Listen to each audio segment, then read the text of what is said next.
Hare Krishna. Hare Krishna Mataji, please accept my humble obeisances. All glories to Guru Maharaj and Srila Prabhupada. How are you, Mataji? Please accept my humble obeisances. All glories to Guru Maharaj and Srila Prabhupada. I'm doing good, Mataji. Welcome to Dhirashanta Mataji. I'm seeing her after a long time. And also to Premarasa and you.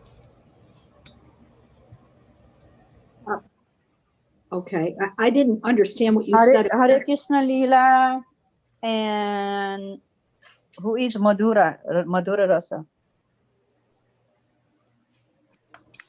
Please Hare accept my Krishna humble Mataji, obeisances. please All accept my glories- humble obeisances. Oh, that's you. All glories to Guru Maharaj and Srila Prabhupada. All glories to Guru Maharaj and Srila Prabhupada. Hare Krishna. Hare Krishna. How are you feeling, Premarasa? I'm good, Mataji. Thank you all for your prayers and well wishes. So far, I'm doing good. Yay! Thank you so much.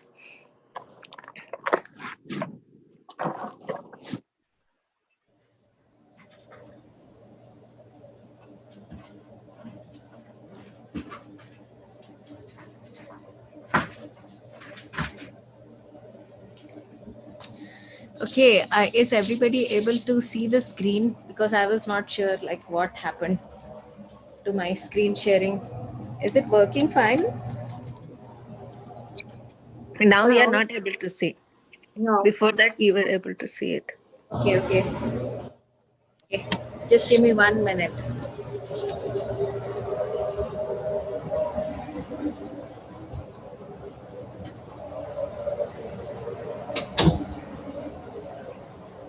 Okay, we can begin with the prayers in the meantime. Today is Friday, so somebody will cut us off at 6 o'clock sharp. So let's try to do the best with the time that we have.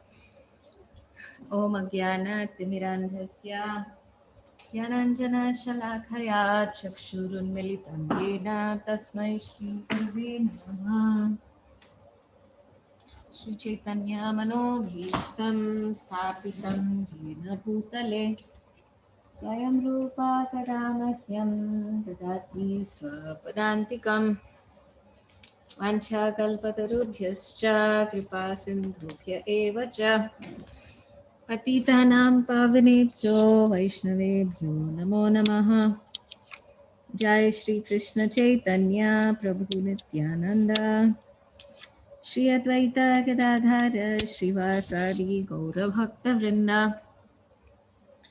Hare Krishna Krishna Krishna Hare Hare Hare Rama Rama Rama Hare Hare Narayanam Namaskritya Naram Chaiva Narottamam Devim Saraswatim Vyasam Tato Jayam Mudirayet Nashtaprayeshu Abhatreshu Nityam Bhagavata Sevaya Bhagavati Uttama Shloke Bhaktir Bhavati Naishtaki.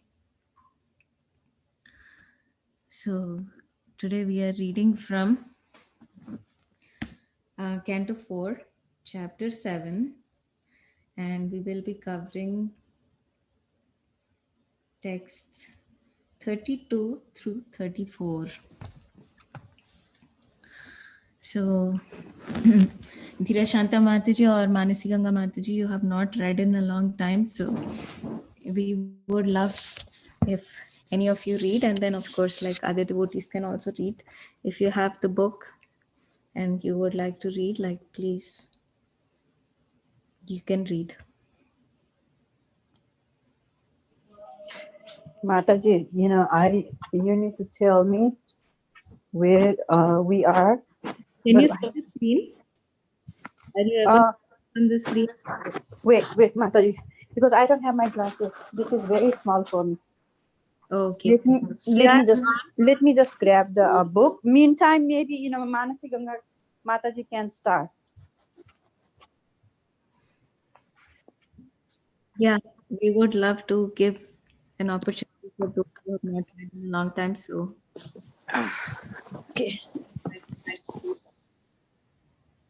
Okay. I can see text 32. Is Manasi Ganga Mataji, are you available to read today? Yes, but I'll wait until if do you have the book, Tirashanta? I got the book. So it's text 32, chapter 7, right? Correct. Yeah. So Okay. you can go first and then Manasi Ganga Mataji can read. Okay, so text 32 is that the Indra Uvacha? Correct. Yeah, okay, I got it. Okay, Hare Krishna. So I'm going to read Srimad Bhagavatam, Canto 4, Chapter 7, the sacrifice performed by Daksha. So text 32. Indra Uvacha idam yut vishrabhavanam vapuranandakaram manoridyas mano harsham suraviditachana nairuddayudhai yudhair bhu jadandairupa pannamastabi.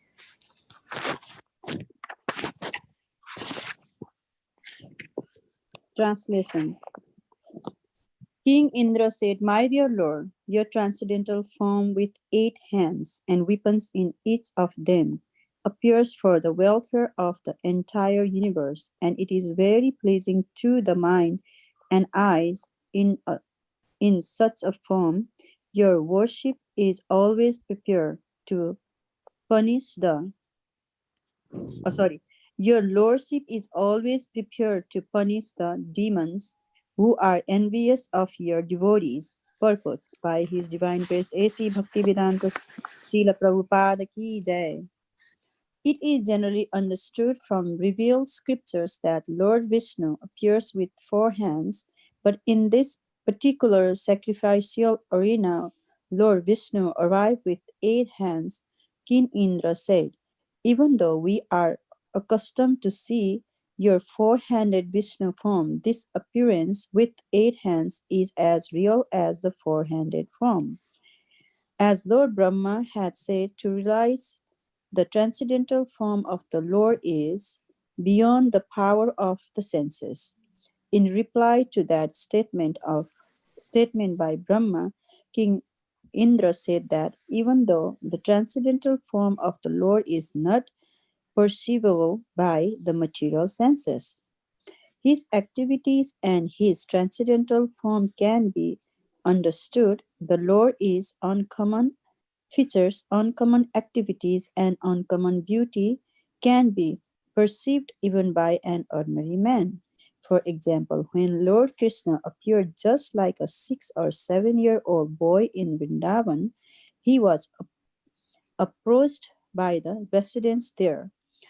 There were torrents of rain, and the Lord saved the residents of Vrindavan by lifting Govardhan hill and resting it on the little finger of his left hand for 7 days.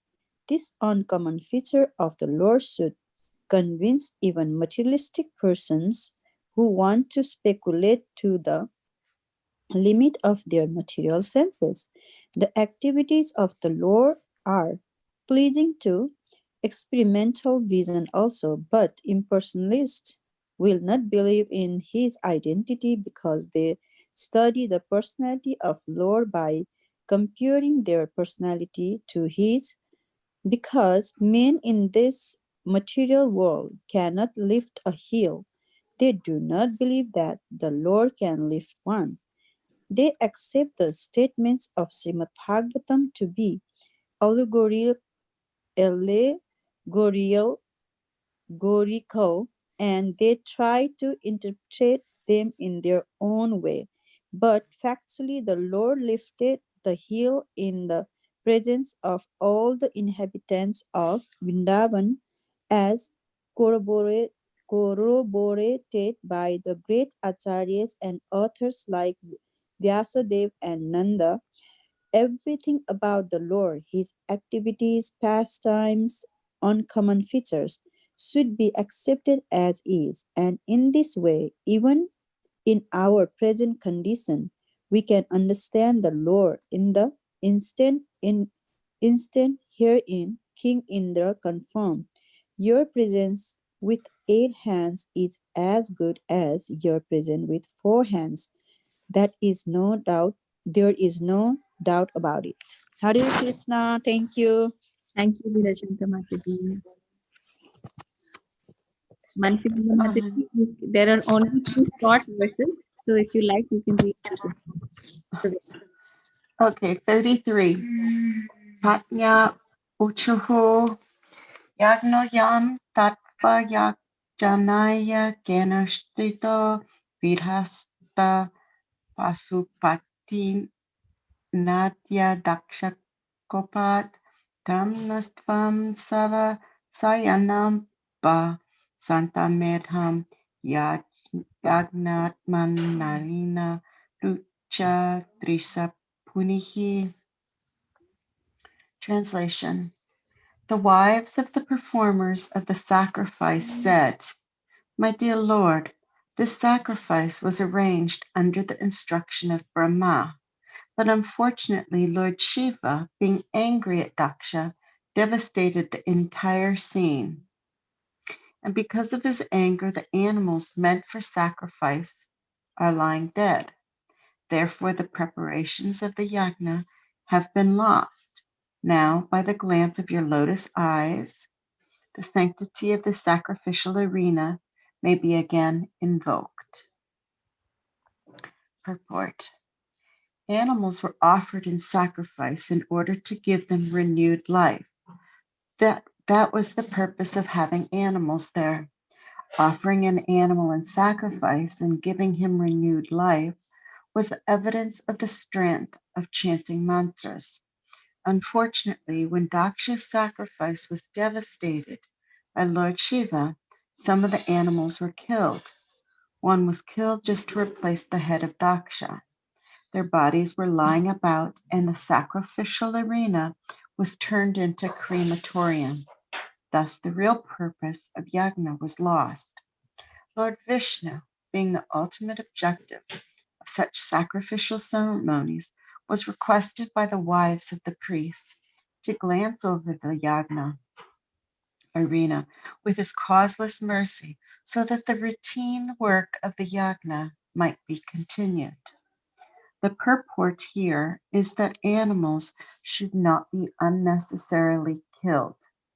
They were used to prove the strength of the mantras and were to have been rejuvenated by the use of the mantras.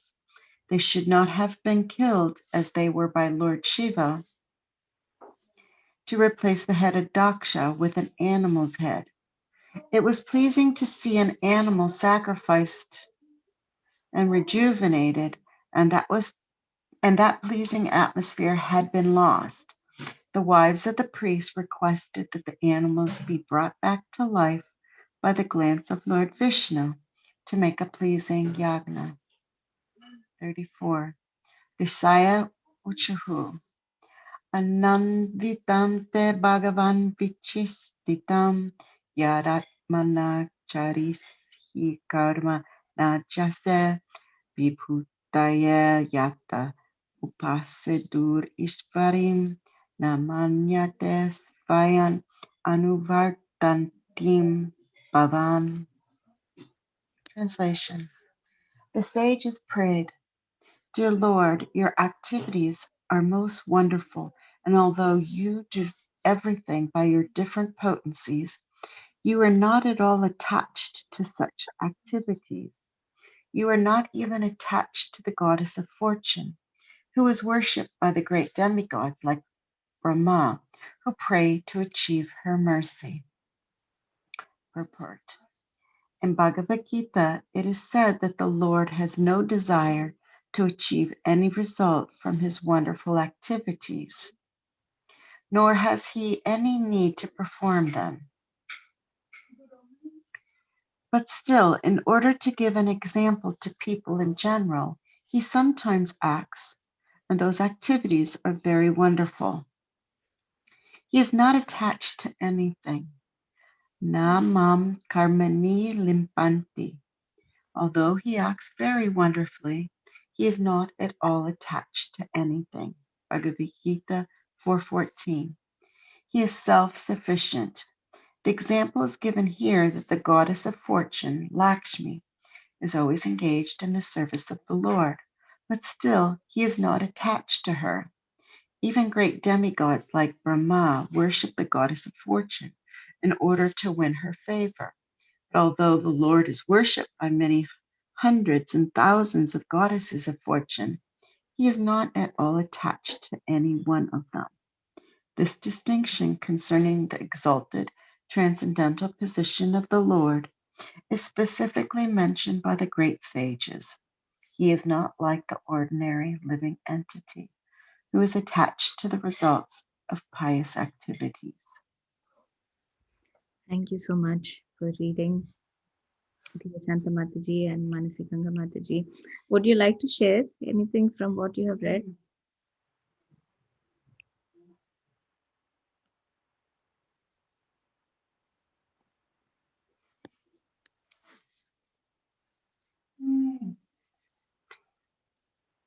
In, let's see, which one was it? 33.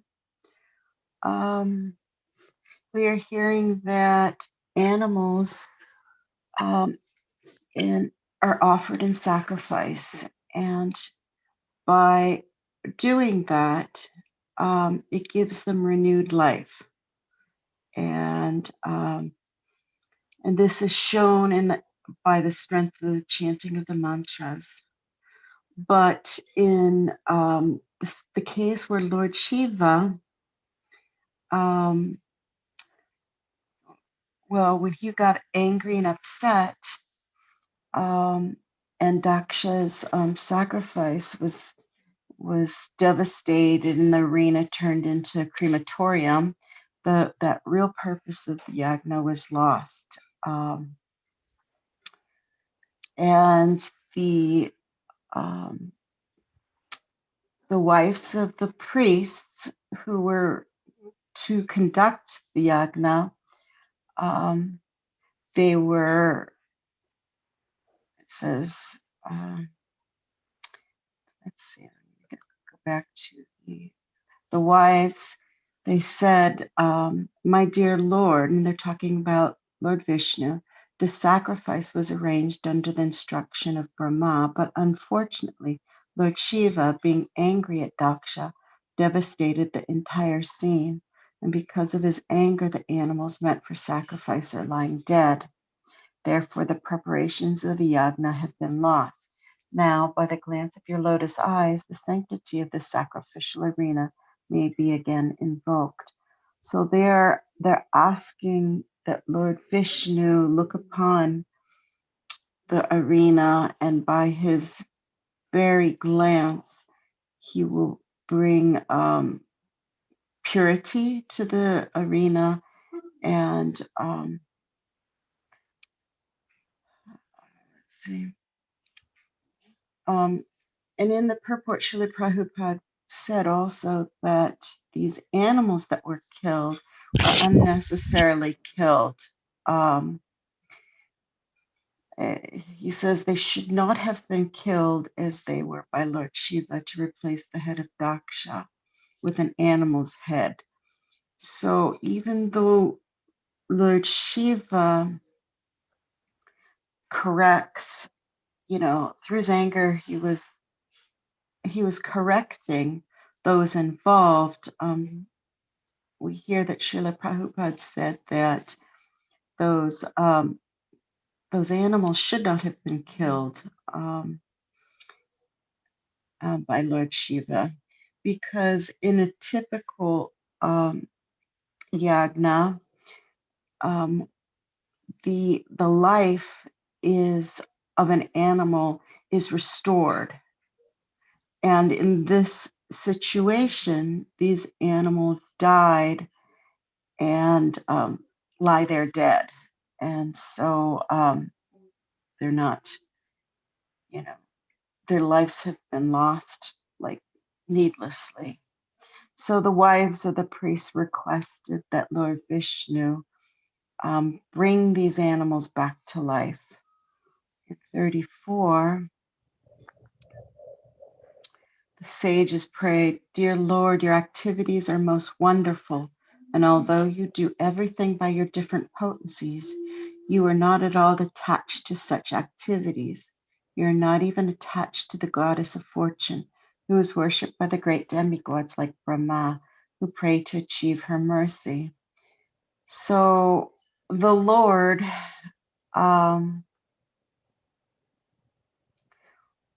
when he performs activities, he does not necessarily desire to achieve any result from them, and he really has no need to perform them. It says, but still, in order to give an example to people in general, he sometimes acts, and those acts are very wonderful. So it's his mercy that when he acts, those around can observe his wonderful acts, and we're reminded that the Lord is not attached to anything. So when he performs, whatever comes is okay. He's not attached like many of us are still on the platform. When we act, we always have expectation of the result of our actions, and we act with an intention in mind, and many times are extremely disappointed when the result is not what we want. When we do so, we're not understanding that the Lord is actually the doer, and we really have no control over the result. We're told that we need to act, and Gurudev has said, he's given us the instruction that what we're to do is we're to act like the result depends on us. So always give whatever you need to do, the most, put forth the effort. He says, act like it depends on you, but know that it doesn't depend on you. So when we act, we're supposed to give our best, and but then not expect any specific result. That's a very hard thing to do lots of times, because we act out of the place of trying to please ourselves. Because and if we're acting from that place of trying to please ourselves, when the reaction or when the result comes, we're wondering, well, geez Louise, this is not what I wanted. This is not why I acted. And this is just a lesson in that when we're acting, we really should be acting for the pleasure of the Lord. And if we act for the pleasure of the Lord, then we're not going to be attached to the results, because we know that he's in control and he's pleased with our action, in that we acted as best as we could, but we did it for him. Once we start acting on the platform of doing it for ourselves, then we're attached, to the result. We're told that that's not where we should be acting from.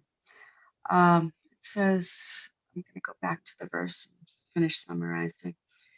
Although he acts very wonderfully, he is not at all attached to anything. He is self-sufficient. And then we're talking about the Lord. And so we're reminded of the situation with the goddess of fortune, who is forever engaged in the service of the Lord. And there's, hundreds of thousands goddesses of fortune, always serving the feet of the Lord, but yet he is not at all attached to them. Whereas even Lord Brahma or other demigods, they worship Lakshmi, or the goddess of fortune, in order to win her favor because they want something out of it. Just shows the nature of the Lord, how he accepts, he accepts whatever it is that we give to him. He tells us in Bhagavad Gita, just give me water, flower, a leaf, whatever. And if offered in love, it'll please him. So here we are. It says this distinction concerning the exalted transcendental position of the Lord is specifically mentioned by the great sages. He's not like the ordinary living entity who's attached to the results of pious activities. So this makes a clear distinction of who we are and who the Lord is. We act on our behalf, and it just makes me think of when exalted devotees of the Lord act for the pleasure of the Lord. How the Lord will he even subjugates himself. He puts himself in an equal or lower position, and he tries to reciprocate. Although it's mentioned numerous times that, like, Sri Radhika, and other exalted associates of hers who undergo, in an effort to please the Lord, they what would you say? They don't follow like social customs and social laws, and they'll, expectations of their mother-in-laws or whatever. They'll transgress. That's the word I wanted. They'll transgress those rules in order to please Krishna. And so, so back here, he's not like the ordinary living being who's attached to the results of pious activities. So that's pretty much what I would like to say. Just, to get to that position, like any of the associates in the spiritual world, is a long time coming for me. To be acting on behalf of the pleasure of the Lord in all that we do. Yeah, I guess it's going to take a lot of chanting for me. So we go through this, sadhana, and throughout the day we try to always be thinking of the Lord, but so many times, it's just like instinctual to, when given a choice of two things to do, I think, oh, I'll do this because, and then whatever it is, like what my expectation for me is.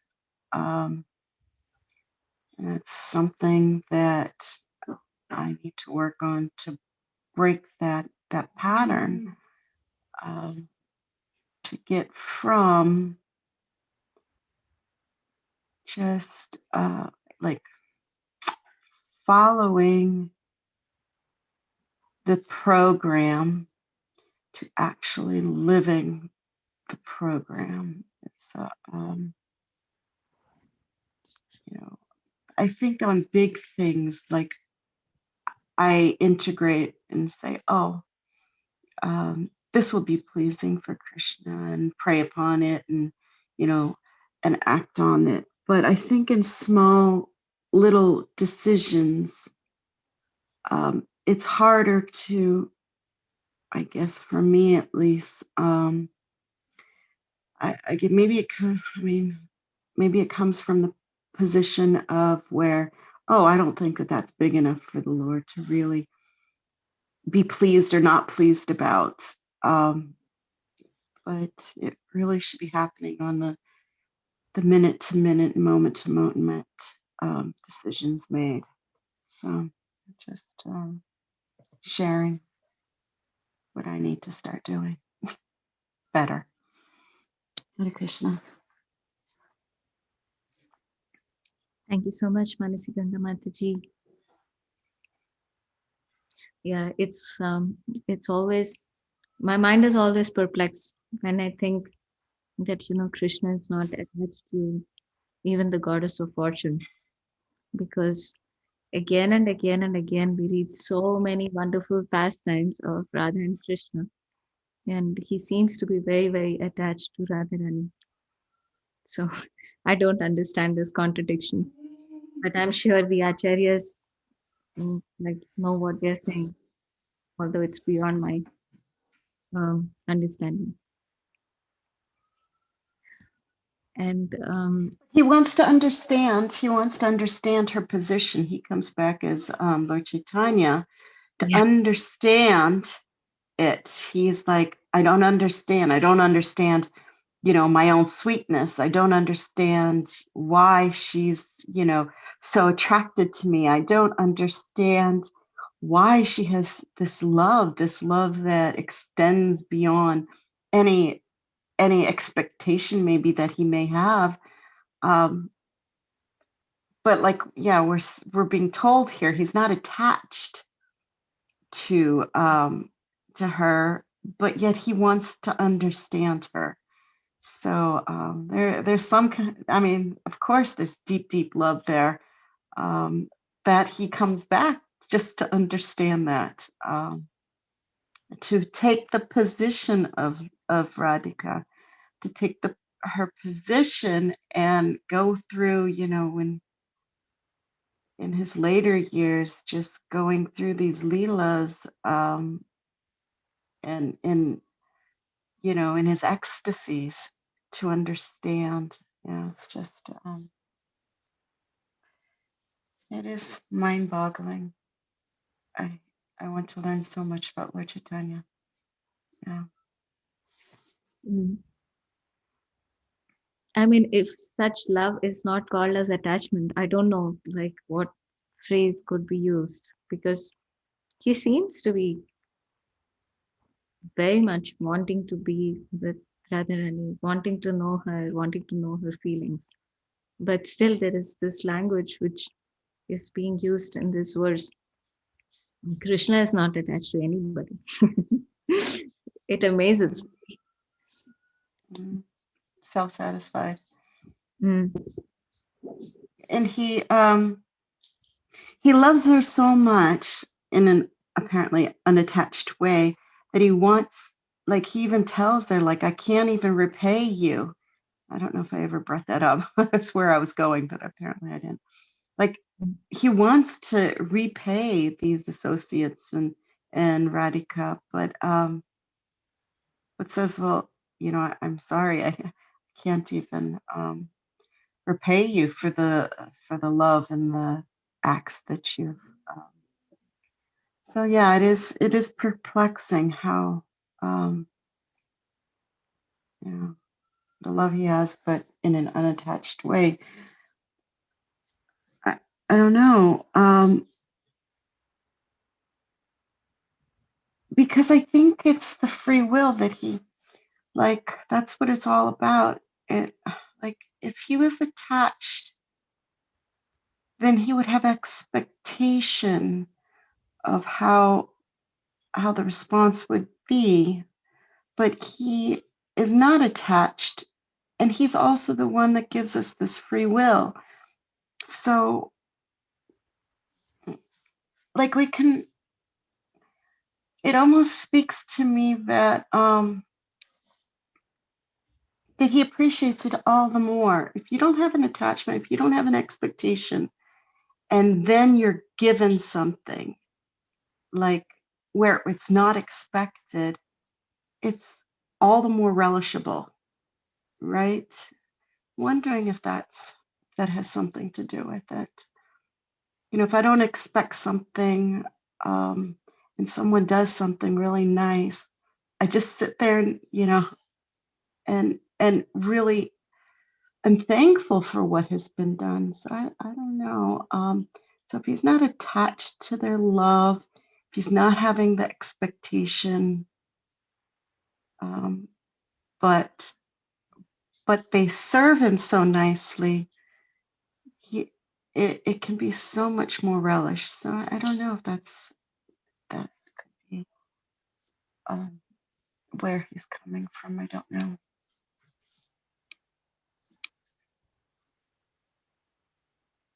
Mm.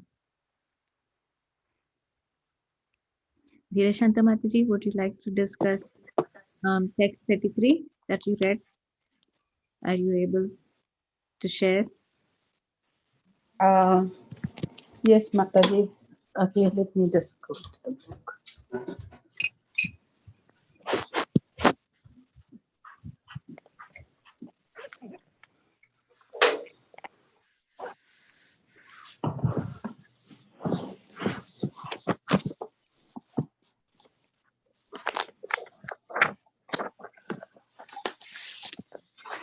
The translation is so beautiful, and it says here, my dear Lord, your transcendental form with 8 hands and weapons in each of them appears for the welfare of the entire universe. And I don't know, I seen 8 hands, Krishna's. I don't know. So I think I haven't seen. I always seen, with 4 hands. Mm-hmm. So this is, if you have one, so somebody has. So it would be nice to, if you can send it to me. And it is like, this is all the, forms, whichever he takes. So that forms are really pleasing for mind and, mind and eyes for the his devotees. And whatever he does, so that is, for pleasing to his devotees. And now I have this question, like just Manasi Ganga Mataji said it, like we have a free will, right? And I was just thinking, if Krishna can do anything and everything, so I don't know why he gave us free will. Because of the free will, so we all are suffering. If we don't have a free will, I don't know, maybe we, people won't be, jiva won't be suffer.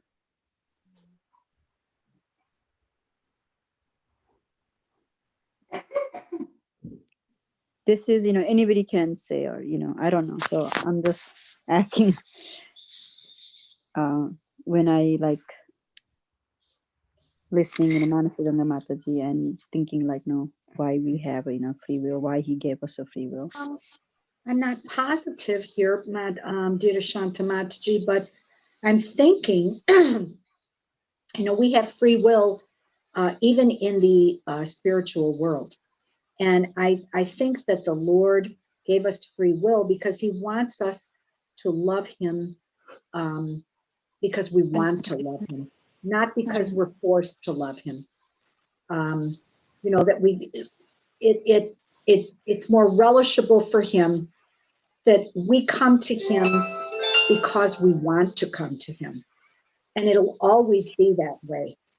He makes himself available, but it is up to us always for an eternity to come to him of our own free will because of the love. I mean, he does reciprocate with us in love. And my feeling is that he wants us to come to him freely. That's what the free, yeah, that's what the free will is about. And oh, I was going to say something about some other comment here that was just brought up. Um, yes, it does seem to be a contradiction, and it is. It feels like a contradiction to us. You know, like Krishna loves loves Srimati Radharani so much, but he's not attached to her. And he's not attached to all of these goddesses of fortune. And, you know, it just made me think of, okay, so we are conditioned souls. And so, like for myself, I would think that there would be some attachment involved in this love that he has for Srimati Radharani. And then I look at our spiritual masters, and my Guru Dev in particular, he loves every single one of his disciples. Unconditional, he really does love all of us. And you can feel that love. But at the same time, he's detached from all of us. I really, uh, I think it's on a different, this attachment thing, just from my perspective, I don't understand it because I'm a conditioned soul. And for me, if I love somebody, there's going to be some attachment. I'm going to hurt or ache if that person is not in my, that I miss them, or all these different things. And we know that the gopis uh, are crazy, and for Krishna, and they can't even be 1 second without him. They can't even blink an eye. And they go into this mood of, what is it, love and separation. So I think, we have a perverted form of what that's like. We have that here too. But I think this is on a transcendental level, and I don't have the eyes to see it yet fully. But I'm Mhm. thinking that's where it's going. So that's my opinion. Thank you. Hare Krishna. Thank you, Mataji. Yeah, Krishna always, does, always, does, uh, like, protect, and he cares his devotees. But still, I was just, I think I'm not that intelligent. So I'm just thinking, like, uh, like, if we have like free will, uh, maybe we will also serve him, like, how Suryadev is serving, um, moon is serving, Surya comes like on time, Surya, sunset on time, rise on time.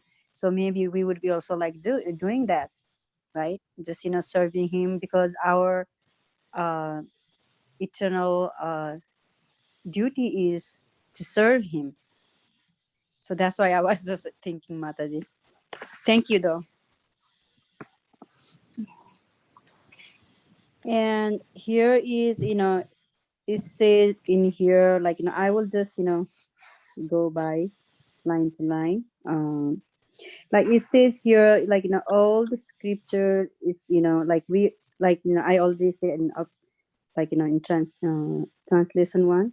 So we always see the, he's four-handed, so not eight-handed. So, but on that time, specific time, so in that sacrifice arena, but Lord appeared with 8 hands. But I don't know why he appears with 8-handed here. If anybody knows, so you can, explain. But he can do anything uh, and everything to make his devotee happy. So probably he also wants to, hear make uh, Shiva happy. I don't know. So he can do it. It says here, like, lower uncommon features, right? He had all the he's whatever he is all uncommon. So like it says here, when he was 6 or 7, he was lifting the Govardhan hill in one pinkies from left pinkies, not like even right pinkies, in left pinkies. And these things, like we won't be like in these things, like materialistic persons. It says here, materialist uh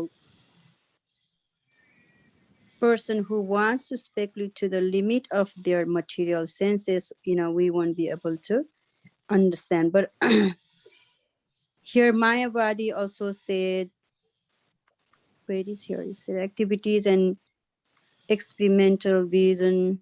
Oh, impersonalist, sorry. The impersonalist, believes, so if he can do it, we can also do it. Is that right? So I'm saying, so person, Lord, by comparing their personality to his, because man is not material world, cannot live. Men in this material world cannot lift a hill. They do not believe that the Lord can lift one. This is, I don't know. So why they think in that way? Why, this is, I'm confused here. Why impersonalists think Krishna cannot lift the, Govardhan hill?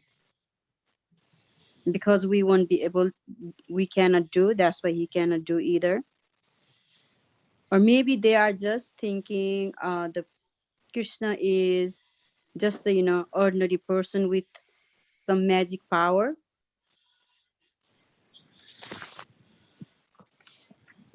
If, yeah. Mataji, so you, Bila Mandir Mataji. Yes, Dhirashanta Mataji. No, you can explain. So it is hard for me to explain. I don't know. So No, I think you explained very nicely. The devotees uh, cannot understand the impersonalists, and the impersonalists cannot understand the devotees. That is the conclusion. no, but I'm so confused here, Mataji. Why impersonalists think God cannot lift the Govardhan hill? And I think impersonalists also, they know God can do anything and everything. No, that's not true. Huh? No, that is not true. Impersonalists do not believe that God is all powerful. That's why they think that Mataji, I'm so I confused cannot today. lift Govardhan Hill, so he also cannot lift Govardhan Hill. So what they believe in God, this is the first time I'm listening, like impersonalists cannot believe they can, God can lift the Govardhan hill. Yeah, we have 6 minutes, so I'm looking at time. Okay, so I'm so And confused here, Mataji. I'm so confused here. I will share a little bit, and then, maybe other devotees can also share. Yeah.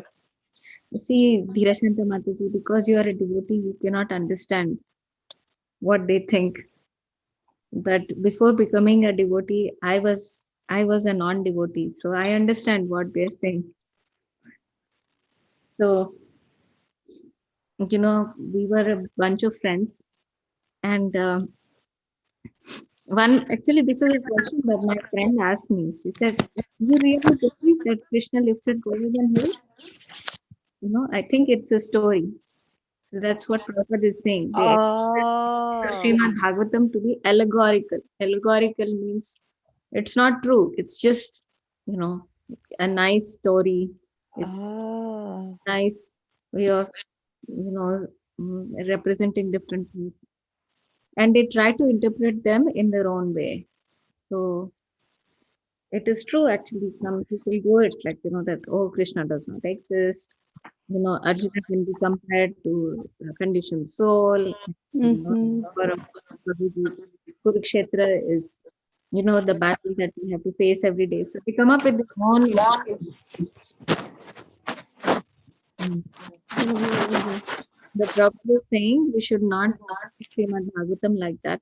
We should accept the acharyas and authors like Vyasadeva and Narada, and Mm-hmm. believe that Krishna can be present and he can do extraordinary things. So now I will allow other devotees to share. Thank you. Thank you. We have only 3 minutes more, but still, if someone wants to I'm share, so bewildered to know about this, Mataji. that's because you are a devotee. Okay, thank you. Thank you so much.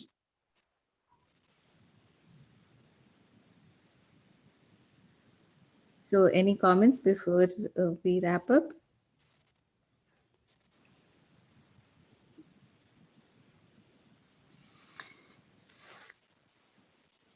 A devotee understands that Krishna is not subject to the laws of nature. He's beyond them. And a non-devotee thinks that he's bound by the laws of nature.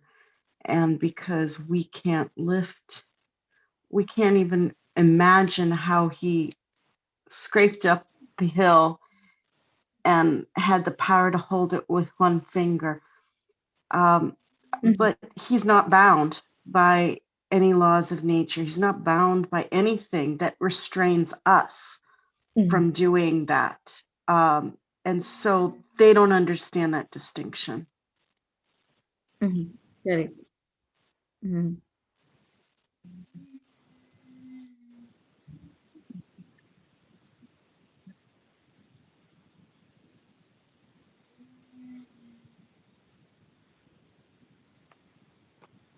Hare Krishna. It's going to close down soon. Yes, it's going to close down pretty soon. So maybe we will say goodbye to each other before it. Thank you so much, Mataji, for letting me, read, and thank you so much for nice explanation, Manasi Ganga Mataji and Leela Mandari Mataji. Thank you. And Govardhan Leela Mataji. Thank you all very much for being there. And thank you all for your comments and for your readings. And we'll get back together on Monday. On Monday. Thank you. You Thank Hare you. Krishna. Bhakti Jai. Yeah, So Srila good to Prabhupada hear. Ji. So good. Hare Krishna. Good to hear you, dear Shanta. It was so Oh, nice thank during you, your class. Mataji. Hare Krishna. Thank you, Hare Krishna. Good night. Hare Krishna Kanda Mataji. Hare Srila Krishna. Prabhupada Jai. Thank you Jai. for joining. Bhagavatam ki jai. Jai. All Vaishnava Brinda ki jai. Jai. Jai.